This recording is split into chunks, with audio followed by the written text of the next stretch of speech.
হুর মানে কি? যে সমস্ত নারীকে আল্লাহ তাআলা জান্নাতে সৃষ্টি করেছেন তাদেরকে বলা হয় হুর। জান্নাতের রমণীদের আল্লাহ তাআলা জান্নাতি পুরুষদের জন্য উপহার হিসেবে রেখেছেন। আল্লাহ তাআলা তাদেরকে জান্নাত প্রাপ্ত পুরুষদের সাথে বিয়ে দেবেন, ফলে তারা স্বামী স্ত্রী হিসেবে চিরকালের জন্য জান্নাতে বসবাস করতে থাকবে। মহান আল্লাহ বলেন, كذلك وزوجناهم بحور عين। আর আমি তাদেরকে বড় চোখ বিশিষ্ট হুরদের সাথে বিয়ে দেব। জান্নাতের হুর হবে চিরকুমারী ও সমবয়সের প্রেম সোহাগিনী।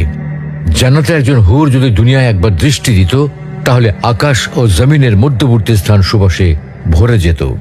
পূর্ব পশ্চিম প্রান্তকে তথা সমগ্র পৃথিবীটাকে সুসজ্জিত করে দিত।